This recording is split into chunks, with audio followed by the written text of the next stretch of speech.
24 février, les chars démarrent de Biélorussie, démarrent du nord de la Russie, descendent sur Kiev, passent la frontière biélorusse, s'arrêtent à Ovrouch, à 70 km de chez moi, c'est quand même pas bien loin. Et là, à 16 heures, je fais mes premières images, 3 hélicoptères lourdement chargés passe au-dessus de ma maison, je suis au balcon, la caméra était là parce que je suis toujours la caméra prête. La caméra était là et je filme ces 3 hélicoptères. Quelques secondes après, l'aéroport militaire de Jytomyr n'existe plus. Je venais de filmer les premières images de guerre. La vie aujourd'hui dans les villes et les villages d'ailleurs, c'est un stress. Je veux pas dire que c'est une peur, c'est un stress permanent. On se quitte, on ne sait jamais. Je le sens, je vois un regard. Dans un regard, on se dit est-ce qu'on se reverra? Parce que les frappes sont injustes, ne sont pas précises et tombent n'importe où. Parce qu'actuellement, on le sent, l'arme nouvelle des Russes, c'est de créer une certaine terreur auprès de la population pour que cette même population se révolte contre son gouvernement. Et c'est en permanence, voilà, on va au marché, il n'y avait pas de viande aujourd'hui. Un peu être grossier, mais on ramène à la place une paire de chaussons parce qu'on se dit, bah, aujourd'hui il n'y avait pas de viande, mais peut-être que demain il y aura pas de chaussons, donc on achète ce que l'on peut. Et puis on n'a pas d'autre projet qu'à un jour, hein. On ne sait pas ce qu'on va manger le lendemain.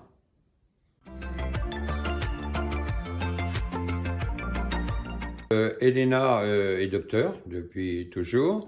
Là, elle a fait le choix d'être docteur dans une prison et dans une équipe de nuit. Et elle me dit que beaucoup de docteurs, entre les pertes au front, les pertes donc au combat et ceux qui sont partis avant que passent tous les textes de loi en début de guerre, c'est 6000 docteurs qui manquent en Ukraine. Donc elle est conscrite, elle ne peut plus sortir du pays. Sans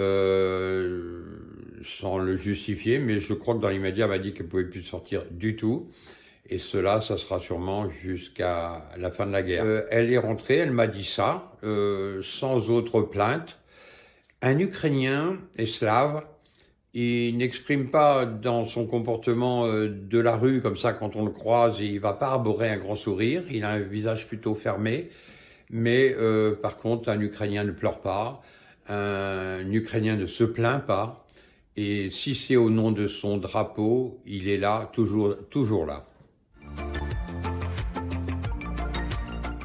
Alors je suis un éternel optimiste quand je suis auprès des Ukrainiens à saluer leur drapeau et à saluer leur démarche dans l'avenir, parce que ce jeune pays de 31 ans, hein, c'est quand même, il est au balbutiement, il découvre la démocratie, il a fait des grands pas, il est passé d'un communiste vraiment sévère à une république tout à fait où il fait bon vivre.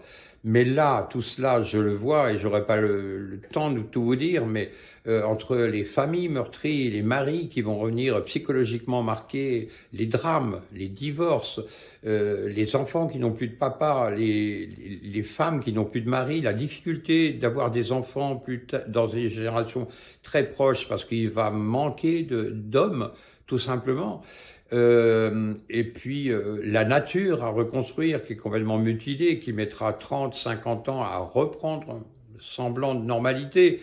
Je vois un siècle assez compliqué pour essayer de réparer la destruction d'un seul individu pour une démarche qui est certainement uniquement ambitieuse et non pas défensive de vouloir recréer la grande URSS. J'ai tout vu. J'ai vu la neige fondre sur Boutcha, les corps apparaître, décomposés. J'ai vu des femmes pendues à des réverbères. J'ai vu une petite fille de 13 ans à moitié nue sur un tas de cadavres. Mais ça, c'est complètement gommé par des images un peu plus douces, un peu plus poétiques. Mon image et ma photo préférée de tout ce que j'ai fait depuis 10 mois, c'est un vieil homme qui serre sa petite fille au bonnet rose dans ses bras. Ils pleurent tous les deux Et quand ma caméra s'éloigne, derrière, il y a la maison qui est détruite et il y a sa femme sous les ruines. Je pense que c'est l'image que je retiens d'une vie brisée, une vie d'innocent brisée.